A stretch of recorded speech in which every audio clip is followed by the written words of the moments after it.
Hey, Cardinals fans, and welcome back to another episode of Birds on a Blue Note. I know it's been a while. We've been taking care of some stuff over here, but we are glad to be back and coming to you for the 2025 season. So let's get down to a lot of what we missed, thankfully, with how they set up the off season. There really wasn't any moves for us to discuss. Obviously, they were trying to ship Nato around. Really couldn't find any place for that. Doesn't make sense to just get rid of a guy with his, numbers for absolutely nothing. So not blaming them for that. And they were pretty straightforward with us going into the off season that not much was gonna be done. So with that in mind, other than that signing of Matone, kind of last minute, which does shore up our pen, you know, really not much to talk about in the off season overall. So looking forward to this upcoming season. For those that may have been out of the loop, really is a year of development for us. And with that in mind, a lot can happen here with this rebuilding phase. We have a lot of talented youth on the roster. The question is, can they take that next step? And you have to have at least, some hope with bringing in a new hitting coach. That stuff is going to change. And a lot of people are going to look at, the fact that he just came over from Seattle and point to how horrible they were. But in the context of his actual role, he wasn't the true hitting coach. Edgar Martinez, we're all familiar with that name, hopefully. He runs that whole program over there in Seattle. So while he was brought on to help with the hitting, everything's running through Edgar. So he's the one that's getting that final say and ultimately, running that. So I think it works out for us. If you look at where else he's been, like with the Dodgers and elsewhere, he has a good background. People say good things about him. And, we just needed a new approach.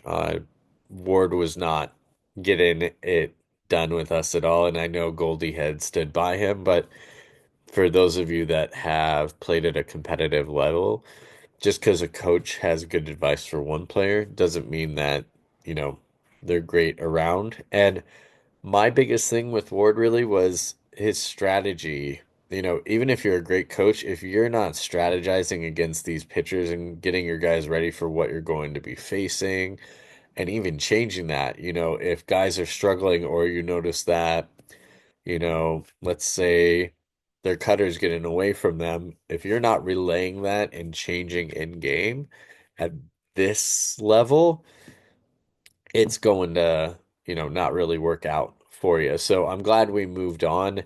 And, quick side note from the opening day game, for those of you who watched it, you could tell with our strike approach that things were different. Guys were just knocking, we were putting balls in play. And when you do that, good things often happen. And they did.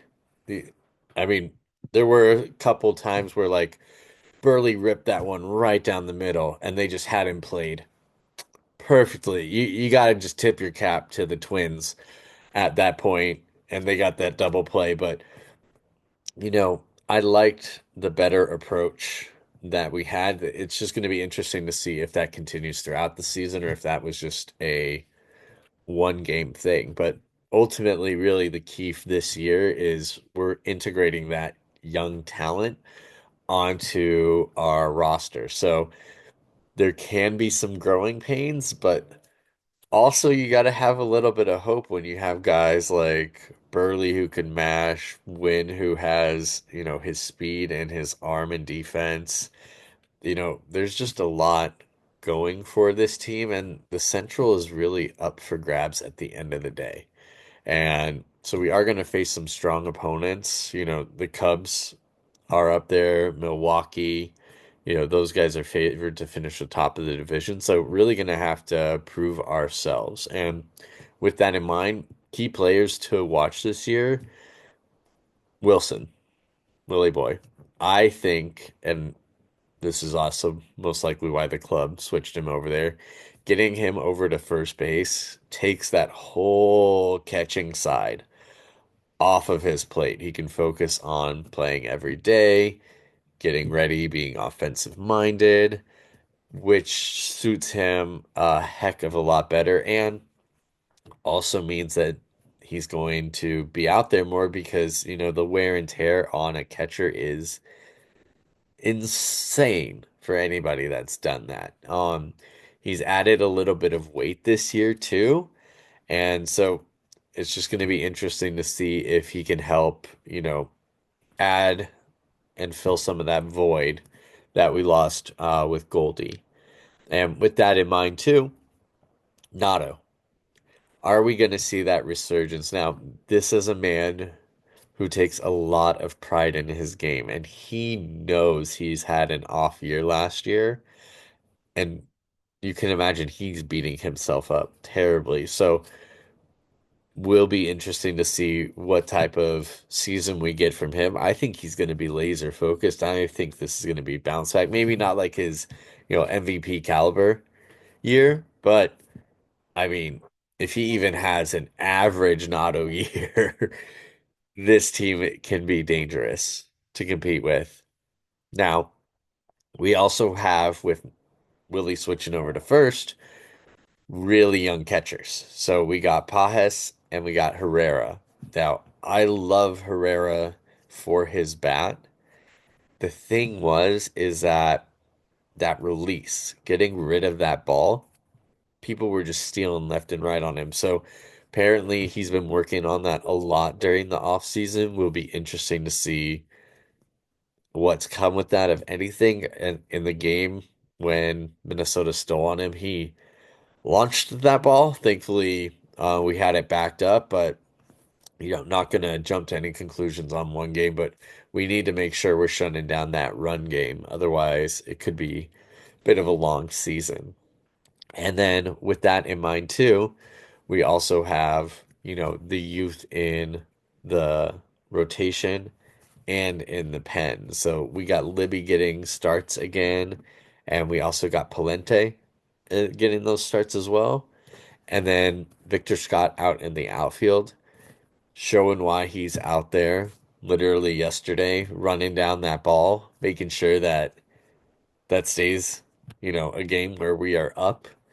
And yeah, I mean, then you also have guys down in the minors like Quinn Matthews, who, was making a serious push for spring training. I'm personally glad that they're starting him down there. He made just such a quick jump through the minors last year that I personally would rather have him get a little more acclimated to AAA and working through that.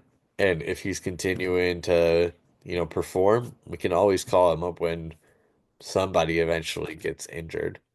We also got JJ down in the minors, starting in AAA this year. He's going to be up here next year. He's going to be our starting second baseman. So, you know, just going to be best thing to get him as many at bats at that AAA level as possible. And who knows if he is doing well, is always a, sneaky ad later on in the year, but not going to, hold my breath on that as he is going to be up here next year. Now, in the off season and whatnot, they did make it very clear that Bloom is taking over for Mo at the end of the year, and very smart to have that transition year for him and everything. This is going to be an ability for everybody to focus on, frustrations on Mo while he gets that back end taken care of. And really, that means that Ollie is on the hot seat. I have like 99.9% certainty that when Bloom fully takes over, Ollie is gone. Bloom's gonna want his person in charge behind the bench during the games. It's his team and whatnot. And I think that buffer year also gives them that ability. The question is, does Ollie make it through the full year or not if the team is underperforming? And that really just, again, comes down to situation. I don't think they're gonna wanna, you know, look to hire somebody mid-season unless something happens, which I mean, you never know. In the case of the Blues, Monty suddenly became available mid-year, and so yeah, Bannister's gone and whatnot. But we have guys like Stubby that can always take over mid-year if things really, really get awful. But I mean, I don't see it getting to that point, especially with last year. The biggest thing was like we were about a dozen, uh, you know, big time hits away from being in a playoff spot, let alone being competing for, the head of the Central. And we just were awful with runners in scoring position and whatnot. So, there's some potential surprises this year for the team is that we could have rapid development of these young guys. And with that, that could easily accelerate our competitiveness for the year. Like last year, nobody saw Milwaukee doing what they did, but their youth took that next step, and we could see that happen as well. And then also Contreras, if he really thrives at first base, he truly could be that, fill in offensively for Goldie and whatnot. And then as far as like the disappointments go, again, with the youth, like it could fail. We've been questioning development at the major league level for a while now. And so it is a fair question to ask, and to, think that they might not. But really, at the end of the day, it's going to be one of those things where, on the high end, this is one of those years where, like, I'm really not sure what we're going to get from this team. Part of me, being like, a pessimist is like, oh, this team might only win like 74 games. But then on the high end, I could easily see this team being a team that wins 93 games, especially if they're playing like they did in game one. That kind of reaffirmed a lot of thoughts I had in the off season. But again, one game, not going to overreact. There's 160 more to go. So we'll keep taking this week by week, game by game. But yeah, very encouraging to see from that first game. And now quickly transitioning to that, good situational hitting, good, I saw a lot less chasing across the board from lots of guys. Walker was taking much better at bats. Um, Guys weren't going as much truly for power. They were taking what the pitcher was giving them, and that feels good to see. Still wasn't running, in bunting. I would have liked to see. I think there were a couple occasions where I think we had um Walker on second with Victor Scott up and no out. And it's like, come on, let's just bunt him over, get him to third, and then we have two batters where we can try to get him in. Especially against a team like Minnesota where they're, front runners in the Central for a reason over on the AL side.